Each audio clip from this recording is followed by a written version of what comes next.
Ego judges and punishes, and love forgives and heals. Today we will discuss about ego and techniques to handle it. One day, a mathematics teacher was teaching in the class. A student stood up and said, "Teacher, today your class is boring." Immediately, many students from the class also parroted the same line. The teacher felt offended the way students reacted. However, she calmly looked at the class, thought for a while, and asked the class, "How do you make 7 even?" All the students looked at each other and gave a weird look at the teacher. Many students said, "Teacher, 7 is an odd number."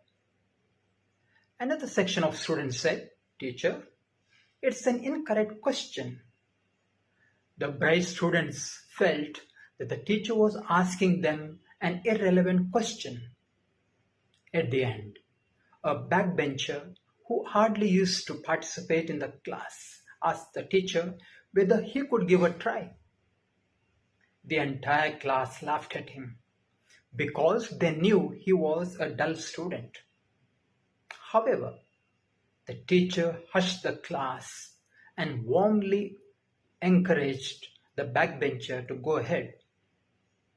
He confidently answered, "Teacher, 7 will become even when you erase yes from it." The entire class was dumbstruck at the backbencher's answer.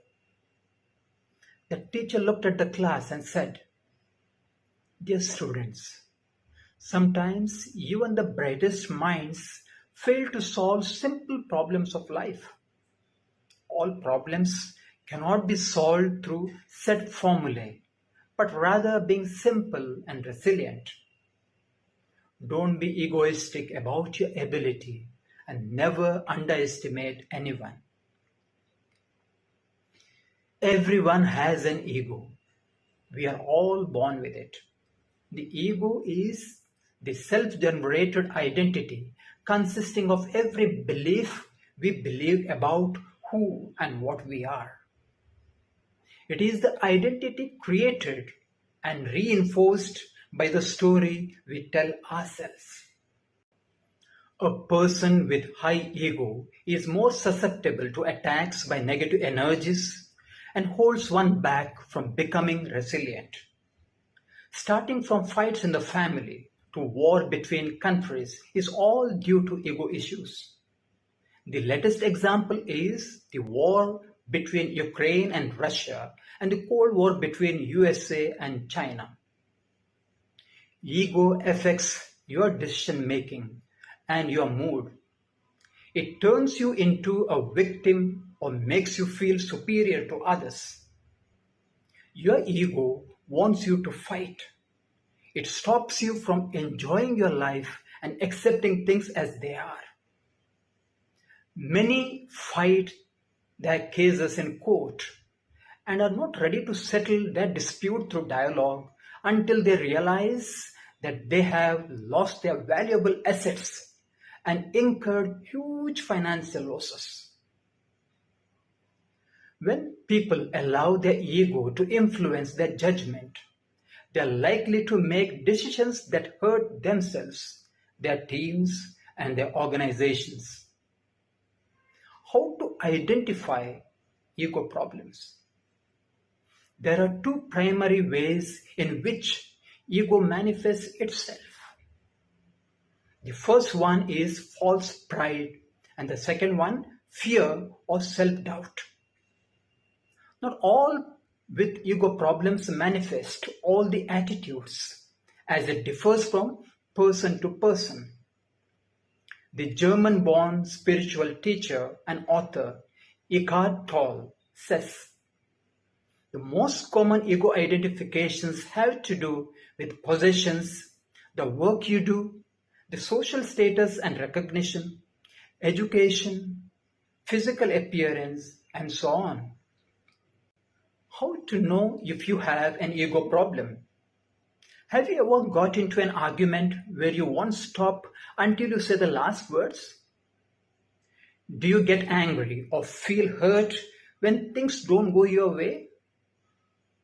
Are you trying to find ways to justify your action even though you know that you are wrong? Do you always try to prove that your opinion is better or superior? Do you ignore listening to feedback or opinion about yourself at work, at home, or within your circle of friends? Winning gives a sense of accomplishment. Nevertheless, if you want to be a winner because you hate losing, there's something wrong within the picture. Do you feel vengeful or react when you lose? Many managers or people in authority try to avoid interacting with employees who they fear are particularly smart, talented, or more popular.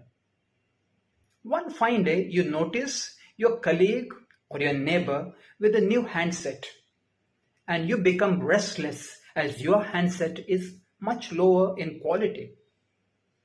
This situation forces you to go to a showroom and get the latest brand.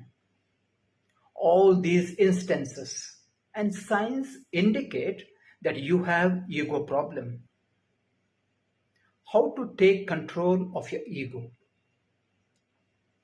Not being able to take control of your ego problem may affect your relationships at home, in the workplace, or even with your partner.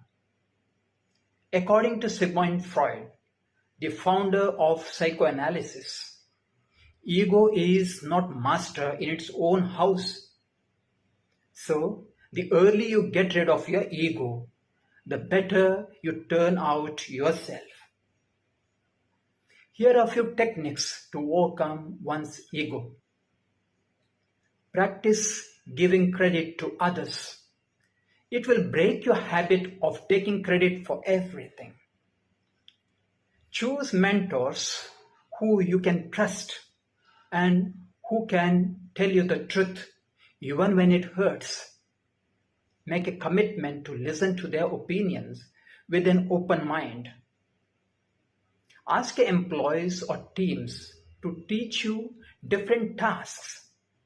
Focus on skills you would like to learn from them and make a commitment to learn those skills.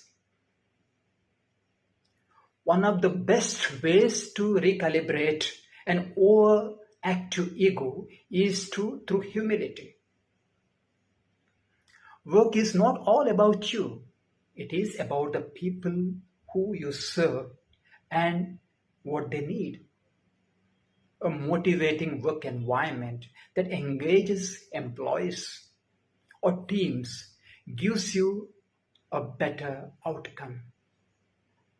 Another way to achieve healthy organizational collaboration and minimize individual ego is to rally people around a shared vision. When everyone shares a clear sense of purpose, process, and practice, the accomplishments are amazing. Hence, the ego is not who you really are. It is your social mask. In today's increasingly collaborative world, ego is a liability. It is essential to have a competitive drive and excellent skills. However, you cannot reach your potential solely by relying on these traits. You need the cooperation and the talents of other individuals to achieve your goal. Hence, being open-minded to honest feedback and ensuring that you are constantly learning from others can help you to eliminate your blind spots and increase your value. Have a great day. God bless you.